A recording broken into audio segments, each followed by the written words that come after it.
In the last video on the bright pink Meteor engine, we made this throttle linkage to be able to control the vroom vrooms of the Meteor engine with a lever on top of the control panel. Ooh, fancy. At the end of that video, I did a big old to-do list on a bit of aluminium of all of the things that were needing to be done before we could plug this into a smoothie maker, the Meteor smoothie maker. But that was a few weeks ago, and I've been hyper-focused in the last month on making this, the fire organ that is on a tractor trailer. Very fancy, but I'm going to jump back to this for a bit. So that was the to-do list, and we're going to be looking at that right now. So here's me plonking it on a few weeks ago. So now we're going to be taking it off and starting to look at how to get this into that. You know what I mean? Right, I think I've got everything. So let's take this off and start populating it. Ooh.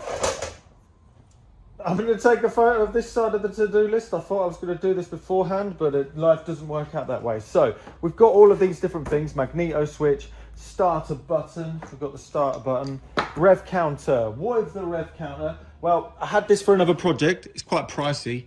It's a bit of a pricey one. It's V12, but we need to make a converter to convert it from the magneto pulse into here. But that'll go somewhere there. What else do we need? So we've got oil temperature. Don't have an oil temperature gauge right now, but I'll put something in place of it. Oil temperature, not got a working one, but I'll just pop it there so we can drill a hole. It'll be the same size.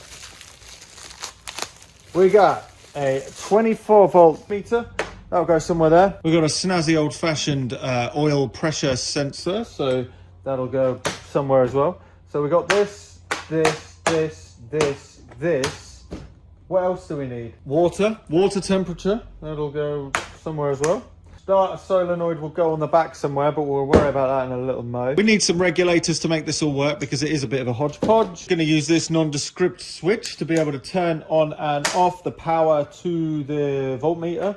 Why not? And of course the magneto switch. I think that's everything that we need to plug into it. It doesn't seem that much. Are you sure that's right?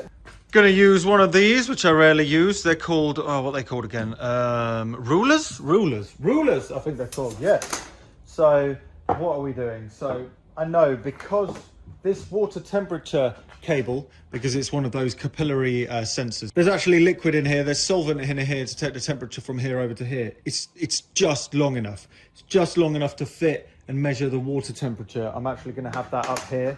And then the oil temperature, because it's sticking out quite a way. This is at a slant, of course. To be honest, it could go anywhere there, so I'm going to pop it around here. Screw it. Do we do them all in a line? I don't know whether I like the line idea is going to look right. Right, so I'm going to go water right there. We're going to go oil. We're going to go oil about there. So water, oil. It's got a bit of a protrusion on the back, so we'll go with voltmeter right here. And then oil temperature, I'm going to go above the oil, and we've got that there. And then I'm going to have the magneto, because the wires are just long enough. Same thing again, bang in the middle underneath the rev counter. So magneto right there. And then we're going to have the power switch underneath, and then have the starter. Have the starter here. Screw it, have it in the middle. And I think that's it. And then we'll put all of the voltage regulators and things above it right there. So starter button, voltmeter. What was this? On switch. Hole saw time. I know it's a bit sketchy, but it'll do. So gonna cut some holes. Bit of sacrificial wood.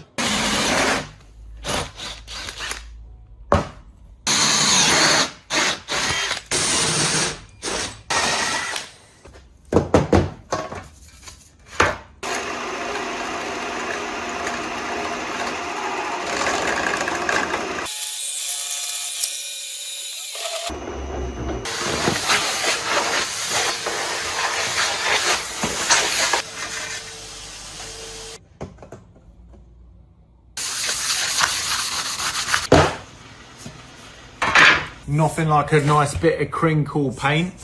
Look at that nice aluminium panel. Painted it black on the back because people might look behind. I don't know. These are the gauges that I'm going to be using. This one is an oil temperature gauge. We've got oil pressure. We've got water temperature right there. We've got a isolator button for all of the dashboard electrics. We've got a starter motor button from an old Spitfire Lancaster thing. And the magneto switch button, which is probably also from some sort of quad propeller engined vehicle of the skies. Anyway, we're going to be putting some dymo on it. It's very important for the dymo to be nearly right, but just slightly wonky. It's got to have this certain vibe like it's been made in a shed in the middle of England, which is exactly what it's been made with. Okay, so it's been a few days and the crinkle paint has fully dried. I've got to be careful with this capillary water temperature gauge, because if that wiggles too much, that will literally snap off, and that's not what we want. So yeah, what do we need to do here? What do we need to do? Oh. So I have forgotten about one thing. I need to add a switch here to be able to control a relay that turns on a radiator fan, which will be later on in the plan. So I'm going to pop it right there. I'm going to quickly plop that in. I'm going to go for a slightly later flick happy one, purely because I've got it. Fantastic.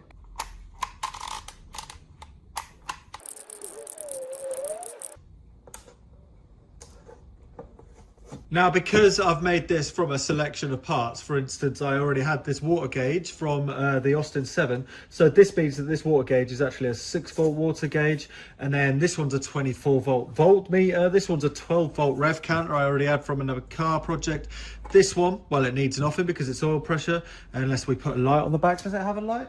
No. So this doesn't need any. This one needs 12 volts. It's an oil pressure thing. This one's 24 volts, of course, yet again. Or is it 12? It all depends on what this voltage for this thingamajiggy is.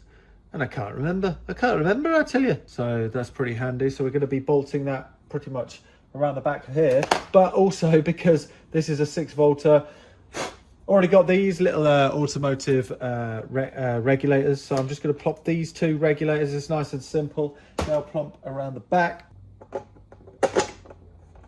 Very nice.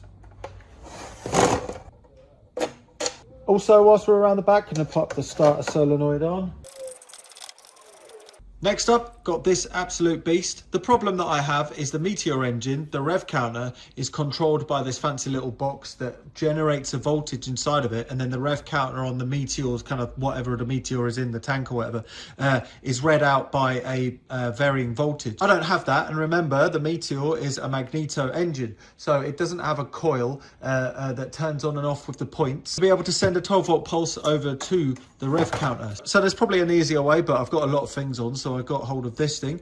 It's a magneto signal converter. Luckily, this was a second-hand one, but I don't think it looks like it's been used. So what this does is basically it plugs in to the floating end of the magneto coil. So I'm going to plug it into the exhaust magneto, which is on this side, and that will convert that floating end of the magneto coil to a pulse that is readable by a kind of standard rev counter from a car, like this one. So what I'm going to do is I'm going to work out where I'm going to put this. I'm going to pop this in it as well. I then started plonking all the wires onto it. So there's a couple of different powers going on here. There's 12 volts after the rectifier, and there's all of the 24 volts before. I've just had a massive brain fart with the water temperature gauge. Turns out I don't actually need this 6-volt regulator. What an idiot. I don't need the 6-volt regulator because it doesn't take power. It's a capillary action one. It doesn't have power. Oh, what an idiot. So that simplifies it. That's pretty good. So there we go. I then added a bus bar and some fuses because the thing is, at the end of the day, there's petrol rolling around, there's batteries and this and that and the other, so it's got to be sort of poppable, you know? Ooh, there's not much else to talk about in this part. I'm just gonna sing over it. But there's the fuse and there's the bus bar, hope you like it. And that's the wire coming out of the back of the magneto switches to the magneto to rev counter converter. And that's the back of it. Sort of dirty, but it's sort of neat, but it's not really that neat. And these are the power wires coming from the batteries, and that's the ground lug. And after that was all done, I then plopped it into the frame and then bolted it in, yeah. And that's it done. It's the day after EMF, and the flame organ tractor trailer is here.